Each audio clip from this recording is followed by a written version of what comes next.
Réalité que vivent les soldats russes. Envoyer des soldats justement sur le front, c'est bien, mais leur donner des armes et des moyens pour se battre, Anne, ce serait mieux. Ouais, pour faire face aux offensives ukrainiennes, Moscou a décidé à la hâte de détacher de nouvelles troupes. Problème, on va le voir ensemble, la logistique, et on vous en parle déjà depuis un petit moment, ne suit pas, notamment en termes d'armement, manque d'obus, manque de munitions. Pire encore, quand elles arrivent, beaucoup sont défectueuses, ce qui expliquerait d'ailleurs en grande partie le recul des troupes russes, notamment dans cette région de Klishivka. Vous savez, cette région de Klishivka, la ville avait été libérée il y a une dizaine de jours. Document rare qu'on vous propose dans ce 12-15, ces témoignages de soldats désabusés.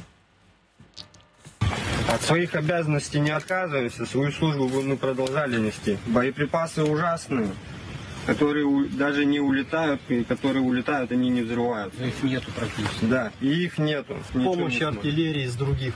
Артиллерия это мы вот, без боеприпасов. Боеприпасы у нас кончились, нас в пехотинцы перевели. Мы не готовились быть пехотой, нас учили быть артиллеристами, все. У нас боеприпасы кончились, идите. Но мы думаем, что все нас поймут. Никто не осудит. Никто не осудит. Как бы семьи нас живыми ждут, поэтому мы тоже как бы хотим остаться живыми. Поэтому у нас единственный выход Сложить бежать, остаться и живым, уйти. либо умереть. А за что умереть? За какую правду? Если правды нет. Просто бьют пацанов, блядь, и все. Jean-François Bouteur, on écoutera les 1000 blogueurs dans un instant, mais pour eux, rien ne change. Rien ne change dans l'armée russe. Oui, oui. Et en parallèle de ça, il y avait tout à l'heure la nouvelle que donnait Moscow Times, c'est que sur les mobilisés russes, un soldat sur cinq est tué dans les 2 mois. Ah oui. Voilà, c'est effrayant. On a souvent parlé, général, de rébellion, mais est-ce vraiment, dans ces circonstances-là, vous qui êtes un militaire, une rébellion, ou simplement l'envie parfois de sauver sa peau ?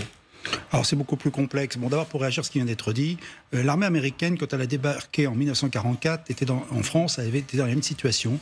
Et c'est les premières semaines de la guerre où on a le plus de pertes, où il y a l'inexpérience du combat des forces déployées. Et là, les mobilisés en plus, qui n'ont pas une carrière militaire forcément très récente, si jamais ils l'ont eu, effectivement, subissent logiquement des pertes importantes. Et au bout de 2 mois, ça se stabilise. Mais il est certain que dans les 2 premiers mois ou les premières semaines, les pertes sont importantes. Maintenant, ce que l'on voit là, moi je dirais, moi je vois des combattants qui font le job pour lequel ils sont, mais ils disent qu'on n'a pas les moyens de le faire. Bon, je suis un peu surpris par les différentes tenues, notamment civiles. Ouais.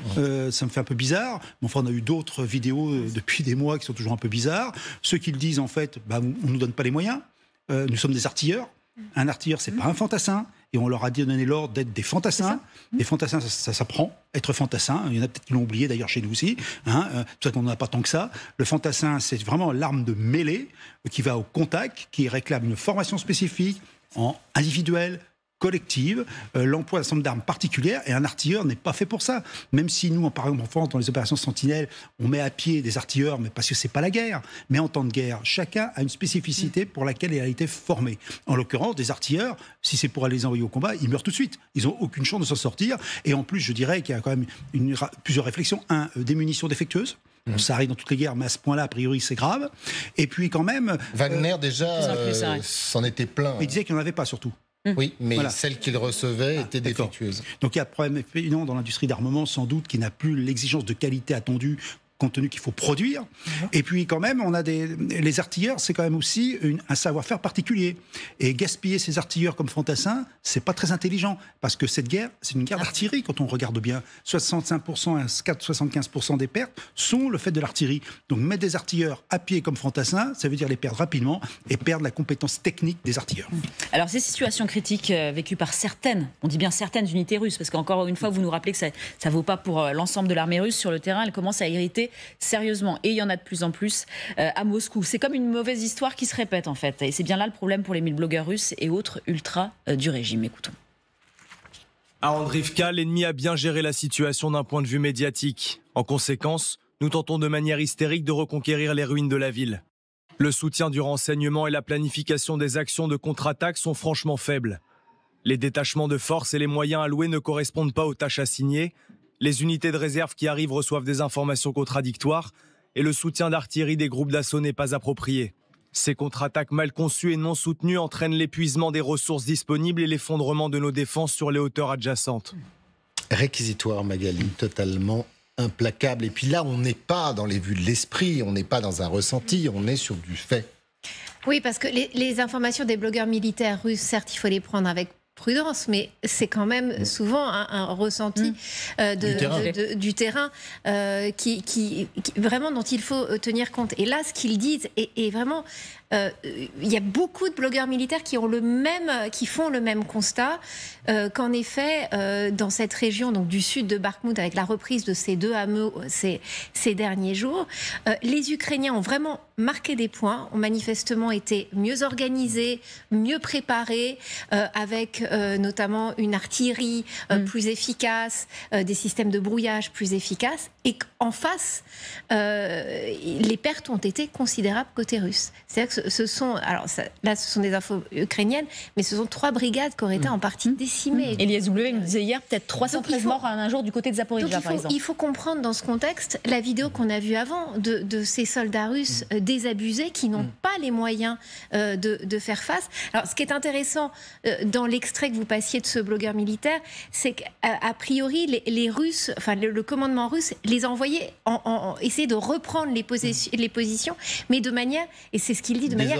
hystérique, les ordres hystériques. Ce qui montre bien quand même l'état manifestement de panique, ou en tous les cas d'extrême fébrilité qu'il y a eu dans le camp d'en face. Et là, on sent vraiment l'inquiétude qui est en train de monter du côté des plus nationalistes du régime sur la conduite même de cette guerre. Et surtout, le fait de pouvoir résister à l'offensive ukrainienne. L'hystérie, ça vous parle, qui s'en parle des dirigeants militaires? Ce qui est frappant dans l'emploi de ces mots qui sont extrêmement forts, c'est qu'ils sont faits, donc c'est le fait des 1000 blogueurs, dont depuis plusieurs semaines, le Kremlin avait voulu réduire la parole. Donc s'ils parlent quand même, c'est que la situation est vraiment grave. Et l'autre chose que je voudrais dire, c'est que on a noté que les Russes ont fait des progrès dans un certain nombre de domaines, qui sont des domaines techniques. Mais la technique, ça change. La culture, c'est une autre affaire, il faut beaucoup plus de temps. Et là, je pense que ce qu'on a observé, qui fait partie de la culture longue de l'armée post-soviétique, on paye les frais. Enfin, les Russes payent les frais de cette culture qui n'arrive pas à changer, qui ne peuvent pas changer en quelques mois. Pour bien comprendre, justement, vous reprenez la parole juste après, ce qui se passe, Anne, dans cette ville d'Andivka, et ce que vivent quelque part ces Russes. Oui, on va rester sur le front, mais dans le camp inverse, aux côtés de ceux qui, depuis plusieurs semaines, enfoncent les lignes de défense russes. Séquence exceptionnelle, vous allez le voir là encore, tournée dans les tranchées par des soldats ukrainiens. On est à Andrivka et voici le quotidien de cette brigade à travers l'enfer des combats. On est sur la route de Bakhmout. Regardez. Allez dans les buissons, c'est nos positions, suivez-moi.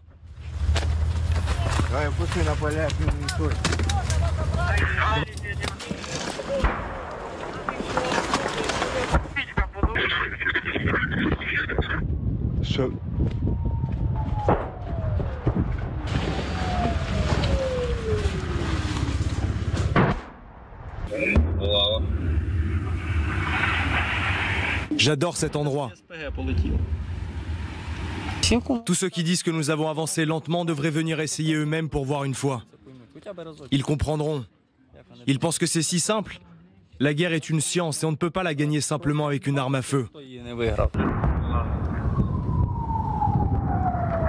Плюс, Богун, все, займіть укриття і цинкуйте сектор.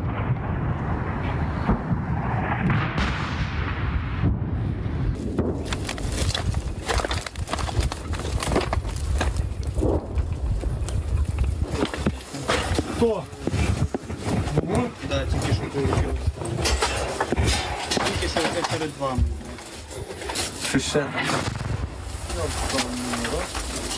Хорошо. C'est la première fois que je coupe mon drapeau. Трошки великуватий.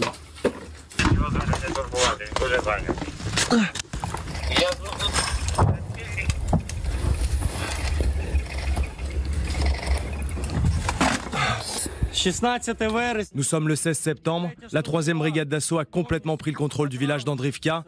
Gloire à la nation et mort aux ennemis.